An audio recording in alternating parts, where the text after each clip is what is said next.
আসসালামু আলাইকুম ওরহমতুল্লাহ। সুপ্রিয় দিনী ভাই ও বোনেরা, আজকে আমরা জানব দুঃস্বপ্নের কালো টাকা। আমিন অনার্স মাস্টার্স পাশ করা একজন টকবগে যুবক। অন্য ছেলেদের মতো তাকে দাঁড়ে দাঁড়ে চাকরির জন্য ঘুরতে হয়নি বেশি দিন। বিশ্ববিদ্যালয় থেকে বেরিয়ে 6 মাসের মধ্যেই চাকরি জুটে গেল। খুব ভালো চাকরি, বড় অফিসার পদে। বেতনও বেশ ভালো, কিন্তু পারিশ্রমিকটা একটু বেশি।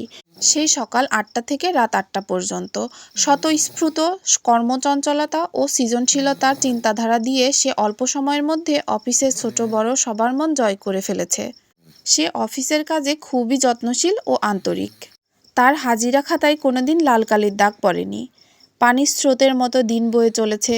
ইতিমধ্যে চাকরির জীবনে তার 5ম বছর পদার্পণ। সাফল্যতার সাথে এই বছরটাও চোখের পলকে কেটে গেল। 6ষ্ঠ বছর চলছে। সেই দিনটির কথা আজও তার ভালোভাবে স্মরণ আছে। ভুলে যাবে কি করে? দিনটি ছিল সোমবার। সকাল 7টায় ঘুম ভাঙল। জানালা দিয়ে বাইরে সোনাঝরা রৌদ্র চারিদিকে ঝলমল করছে। দ্রুত বিছানা ছেড়ে উঠে কোনো এক অজানা আনন্দে নিজে নিজে হাসল আমিন। তারপর গোসলের জন্য বাথরুমে ঢুকে সাবান শ্যাম্পু মেখে খুবই ভালো করে গোসল করল। মিনিট 10 ব্যয় করল তাতে। এবার চিরুনি নিয়ে আয়নার সামনে দাঁড়ালো। আয়নায় চোখ পড়েই ভীষণভাবে চমকে উঠল সে। হৃৎপিণ্ডটাই যেন হাতুড়ির বাড়ি পড়ল। হাতুড়ি পেটানোর মতো শব্দ যেন সে নিজের কানে শুনতে পাচ্ছে।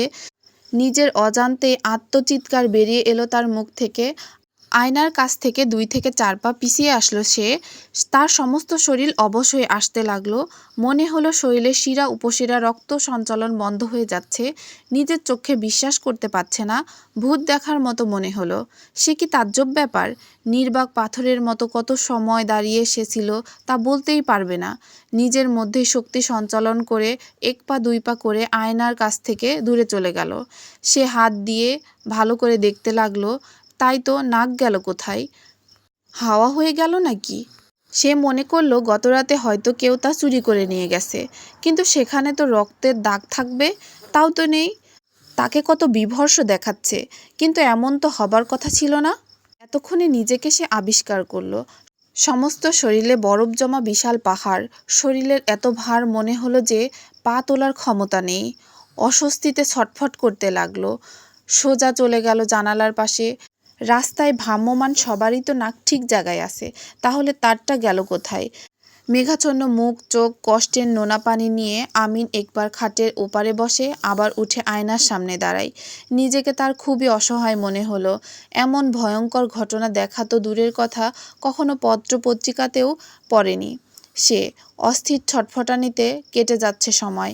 ঘড়ির দিকে তাকালো সে। সকাল 10:30টায়। খাটের ওপর নরম বিছানায় গা এলিয়ে দিল সে। তাও অস্বস্তি লাগছে তার। হঠাৎ তার বাড়ির কথা মনে পড়ল। বাবা মা ভাই বোন আত্মীয় স্বজন কত বন্ধু বান্ধব, ওদের সামনে সে এই অবস্থায় কিভাবে দাঁড়াবে? ঘামে সমস্ত শরীর ভিজে যাচ্ছে। হৃদয় মোচড় দিয়ে উঠছে। কিছুই ভাবতে পারছে না।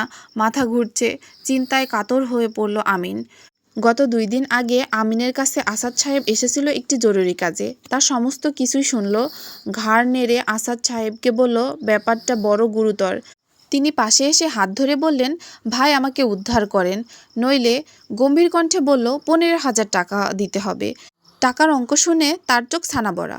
তিনি একটু কম দিতে চাইলে আমিন একেবারেই না করল। অবশেষে কি আর করা, পুরো টাকাই দিয়ে গেল আসাদ সাহেব। টাকাগুলি তাড়াতাড়ি নিয়ে আলমারির মধ্যে তালাবদ্ধ করল আমিন। মনের ভেতরে অনাবিল আনন্দ বয়ে যেতে লাগলো তার। সেই দিনের কথা আজ শুয়ে শুয়ে চিন্তা করছে। এটা নিশ্চয় তার পাপের প্রতিফল। এমন নাজুক অবস্থায় মনুষ্য সমাজে বসবাস করা সম্ভব নয়। লজ্জায় মুচড়ে পড়ল সে। জীবন থেকে সে পালিয়ে বাঁচার সিদ্ধান্ত নিল। আজ রাত হবে তার জীবনের শেষ রাত। ঘড়ির দিকে তাকালো। সন্ধ্যা 6টা। আবারও আয়নার কাছে গেল। সিদ্ধান্ত নিল আগে এই পাপের টাকাগুলো ফেরত দেবে, তারপরে দুনিয়ার মায়া ত্যাগ করবে। তড়িৎ গতিতে উঠে হাত মুখ ধুয়ে প্যান্ট শার্ট পরে নিল। পাপের টাকাগুলো আলমারি থেকে বের করে থলি ভর্তি করলো।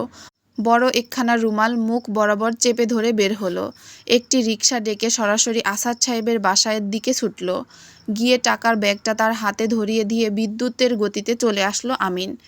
আসাদ সাহেব মূর্তির মতো তাকিয়ে থাকলো। কিছু বলতে গেল, কিন্তু রিকশায় আবার চেপে বসল আমিন। রিকশা আপন গতিতে চলছে। মনের মধ্যে প্রশ্ন উদয় হলো, সবাই তো বেশ সুখেই চলছে, কিন্তু আমার এ কী হলো? পৃথিবী ছেড়ে যাওয়ার পূর্ব মুহূর্ত চারিদিকে ভালো করে দেখে নিচ্ছে সে। আল্লাহর সৃষ্টি পৃথিবী কতই না সুন্দর। নিজের অজান্তেই দীর্ঘশ্বাস বের হয়ে এলো। নিজের জীবনের জন্য একটু দুঃখ হলো। সামনে 5 মিনিটের দূরত্বে তার বাসা। রুমালের ভেতরে শক্ত অনুভূতি টের পেল। ছলকে উঠল বুকের ভেতর। চমকে উঠল সে। আবার কি হলো? ভয় পেল কিছুটা। ভয়ে চুপচাপ বসে আছে। বুকের ভেতর কি হচ্ছে? অনুভূতি জোরে জোরে লাফাচ্ছে। রিকশা তার বাসার সামনে রাখল। রিকশাওয়ালাকে ভাড়া দ্বিগুণ দিল। ড্রাইভার তার দিকে করুণ নয়নে তাকিয়ে থাকল। সোজা রুমে ঢুকে দরজার ছিটকানি আটকে দিল আমিন। আয়নার সামনে গিয়ে ভয়ে ভয়ে রুমাল সরালো।